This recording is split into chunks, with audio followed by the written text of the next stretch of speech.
E adiantando-se um pouco, prostrou-se sobre o seu rosto, orando e dizendo: Meu Pai, se é possível, que passe de mim este cálice. Contudo, não seja como eu quero, e sim como tu queres. Mateus 26, 39. Olá, esse é o início da nossa série especial de Páscoa. Essa é a primeira de 3 e hoje nós vamos falar sobre a morte. Nós estamos prestes a viver o domingo, a ressurreição de Jesus, mas nós só temos condições de falar sobre a ressurreição de Jesus se, obviamente, nós falarmos primeiro sobre a sua morte, sobre a sexta-feira, onde Cristo, então, padece pelos nossos pecados. E nós só vamos conseguir entender a profundidade da cruz de Jesus, nós só vamos entender a profundidade daquilo que Jesus passou durante a sua morte se nós pensarmos no dia anterior, se nós pensarmos no que ele viveu nos eventos do Getsêmani. Em Mateus capítulo 26, no verso 38, Jesus chega aos discípulos e diz que a sua alma está profundamente triste até a morte. Em outras versões, por exemplo, na Almeida século 21, ele vai ser traduzido para a ponto de morrer. Jesus estava triste a ponto de morrer. Essa não é a questão crucial aqui. Veja bem, essa expressão era uma expressão comum naquele tempo. As pessoas usavam a expressão estou angustiado até a morte, a minha alma está triste até a morte, para expressar uma tristeza profunda. E se nós formos parar para pensar, é curioso nessa questão, porque Jesus, durante os seus anos de ministério, desde a sua primeira aparição pública e desde que ele começa a ser conhecido e posteriormente adorado, quando ele começa a declarar quem ele é e a que ele veio, ele sempre fez isso com muita coragem. Nós não temos evidências na Escritura para pensar que Jesus temia alguma coisa, temia executar alguns dos atos, qualquer tipo de ato, na verdade, a qual Deus Pai o propôs. A gente não vai conseguir perceber isso quando ele entra em controvérsia com os fariseus, quando ele cura no sábado, quando ele expulsa os mercadores do templo, quando ele prediz a própria morte. Não parece ali que Jesus está temendo a coroa de espinhos, não parece que Jesus está temendo os pregos, né? E não é descartando o sofrimento físico de Jesus, porque ele é sim importante. Era necessário que Jesus se tornasse homem para que ele se tornasse o sacrifício perfeito por nós. Mas o que leva então Jesus a chegar a esse momento e está agora profundamente triste até a alma? O que no dia anterior à sua morte, a qual ele já tinha ciência, o que leva a essa tristeza? E é aqui que está, no verso 39 do capítulo 26, ele faz a oração tão conhecida de todos nós, quando ele chega diante do Senhor e fala: Pai, se possível, afasta de mim esse cálice. Todavia, seja feita a sua vontade. E é aqui que está o cerne do entendimento da morte de Jesus. É aqui que está o cerne do entendimento da agonia de Cristo desde a quinta-feira, não só na sexta, mas desde a quinta-feira, porque Jesus tinha consciência de quem ele era, de qual era o seu papel e do que aconteceria com ele enquanto ele estivesse na cruz, pagando pelos nossos pecados. Jesus entendia que o cálice que ele estava pedindo para ser afastado é o cálice da ira de Deus. A expressão do cálice da ira de Deus, a expressão é muito comum no Antigo Testamento. Veja que em Salmos, capítulo 11, né, no Salmo 11, verso 6, Deus vai falar, né? O salmista vai falar sobre esse cálice de ira do Senhor. Isaías 51, verso 22 também, nós temos esse mesmo exemplo, e em muitos textos do Antigo Testamento, falando sobre esse cálice, remetendo à ira de Deus. E Jesus, ele tinha plena consciência a quem ele era e a que ele veio. Jesus era a propiciação e a expiação pelos nossos pecados, o meio de expiação dos nossos pecados. E 1 de João, capítulo 2, verso 2, vai dizer que ele é a propiciação pelos nossos pecados. Ou seja, o que é a propiciação? No seu entendimento mais óbvio, mais simplista, é Cristo se tornar propício. É isso. Deus se torna favorável a nós por graça e misericórdia através do próprio Cristo. Cristo se torna o sacrifício adequado que nenhum de nós poderia ser para que os nossos pecados fossem expiados, ou seja, para que os nossos pecados fossem cancelados. A ideia da expiação aparece a primeira vez no Antigo Testamento, a ideia do cancelamento do pecado.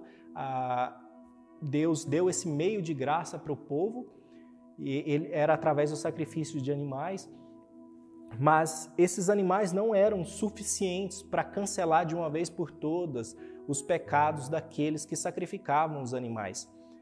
Nós vamos encontrar, isso não é uma especulação, nós vamos encontrar isso em Hebreus, capítulo 10, verso 2. E Jesus, ele é o sacrifício perfeito, ele é o cordeiro sem mácula. Jesus, então, de uma vez por todas, cancela o nosso pecado. Com um único sacrifício, ele santifica todos quantos estão sendo santificados. Nós vamos encontrar isso também no capítulo 10 de Hebreus, do verso 12 ao 14. Jesus entendia que ele era o sacrifício adequado, que Deus tinha se tornado favorável aos seus por meio dele, e que a sua morte traria, melhor dizendo, o perdão dos pecados. Ele cancelaria os pecados daqueles que creem de uma vez por todas. De uma vez por todas. E isso se dá por meio do derramamento de sangue. Isso se dá por meio da paga pelos pecados. Ou seja, Jesus tinha plena consciência de que no momento que ele estivesse na cruz, no momento que ele estivesse pagando pelos nossos pecados, todos os pecados de todos os tempos, de todo o universo, estariam sobre ele naquele momento, e a ira de Deus viria sobre ele. É por isso que Jesus sua sangue, como deixa bem relatado o médico Lucas no seu evangelho.